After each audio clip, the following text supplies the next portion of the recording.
हटायो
इंडिविजुअल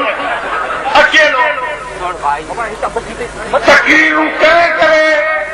यारी हरी हरी थकी ये बड़ी पत नसीब निभानी को मदद ली असानो मान शायदो मान उनके लाचार को तके तरह था आम बनी देखे प्रोजेक्ट करया उन्हें उनकी फोटो देंगे ये ॾिठो आहे असांजे सिंध जो ये बाक़ी जो मूंखे हाण त घुर्जे थी असांखे आज़ाद वठण उन खां जी असां अॼु टोड़ी फाटक जे अज़ीम मैदान ते गॾु आहियूं जंहिं मैदान ते खून जो नज़ारो ॾेई असांजो नौजवान हिन धरतीअ खे रेज ॾेई विया ऐं जो चिटो करे विया त क़ौमूं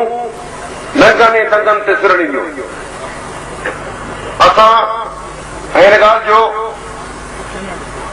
मूंखे फ़ख़्रु आहे टोड़ी फाटक जो जॾहिं इहो इंसिडेंट थियो ऐं जॾहिं टोड़ी जे बाक़ी जेके असांजा गिरफ़्तार थिया नौजवान जॾहिं उहे जेलनि में आहे ऐं जॾहिं हिते इहो फ़ैसिलो कयो वियो पाकिस्तान जी सरकार खां त हिननि खे फांसी ॾिनी वञे त बाबा हुन वक़्तु क़ौमी असेंबली में हुयो ऐं हुन बाक़ाइदे इहो ऐलान कयो त जेकॾहिं तव्हां असांजे शागिर्दनि खे नौजवाननि खे फांसी ॾिनी त पोइ बग़ैर सिंधी तव्हांजी क़ौमी असेंबली में वेठो अची मोड़ ते जेको जलसो करायो आहे सभिनी दोस्तनि खे हिते कुझु फ़ाइदो ज़रूरु महसूस थिया हूंदा उन लाइ असां मदद था कयूं असां इंतिहाई मुख़्तसर अरसे में ऐं मुख़्तसर वसीलनि हीउ प्रोग्राम जेको आहे असां अरेंज कयो आहे ऐं असां उमेद था कयूं इंशाअल्लाह अज़ीज़ अॻे साल जॾहिं हीउ प्रोग्राम थींदो तमामु सुठे नमूने सां थींदो जीअं सिंधु देश जीअं साईं जी असांजे अॻवान मोहतरम गुल मोहम्मद जखराणी जी अॻवानी में सिंधी यूनिवर्सिटी खां सीएमसी नवन आयल दोस्तनि जे आजियाणे में असांजो मरकज़ी प्रेसिडेंट शरीक थियण वञी रहियो त फौजी दरंदनि खे इहा ॻाल्हि ज़हन नशीन कराई वई त सॼी जीएसएन तहरीक जी मुकमिल क्रीम हिननि 3 बसनि में सवार थी लाड़काणे वञी रही आहे जेकॾहिं तव्हां इन्हनि खे ख़तम कंदो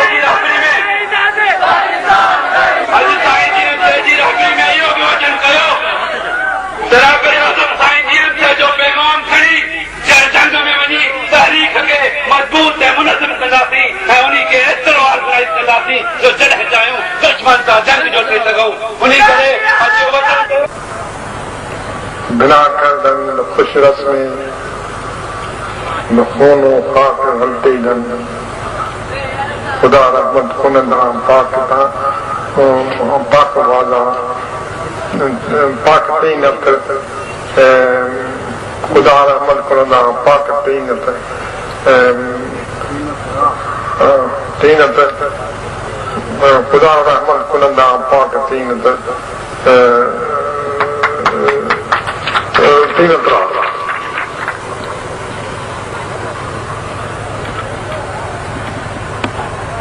ख़ुदा साईं उन्हनि माण्हुनि ते वॾी रहमत करे थो जे अहिड़ो रस्तो वठनि था पंहिंजो खून मिटीअ में मिलाए जो पंहिंजे वतन जे आज़ादी जे लाइ मशल राह थी कम अचे ऐं उहो सलो पोखीनि था जंहिं सले पोखण सां क़ौम आईंदे ज़िंदा थियनि थियूं। हिते टोड़ी जी फाटक ते असांजे नौजवान मां केतिरा शहीद थिया ऐं केतिरा जेलनि में पिया अञा ताईं जेलनि में आहिनि। उन्हनि हिकिड़ो अहिड़ो मिसाल क़ाइमु कयो आहे जो बाइस फ़ख्रु आहे। उन्हनि सिंध जे आज़ादी जे लाइ जो सलो पोखियो आहे पंहिंजे खून वारे सो इंशाअल्लाह आईंदे हली रंग लाईंदा।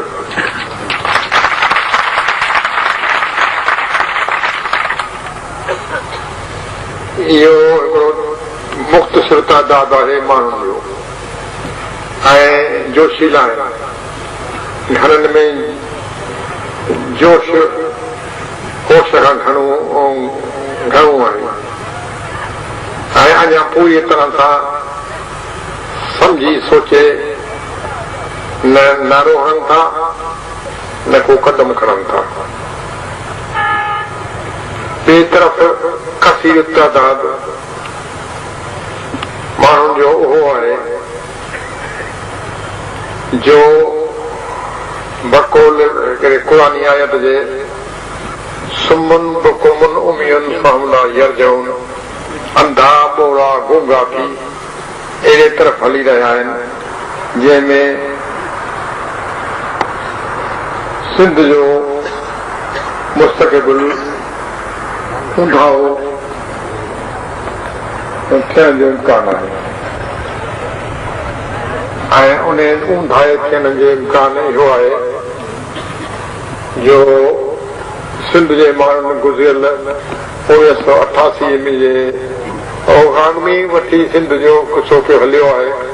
पर 1988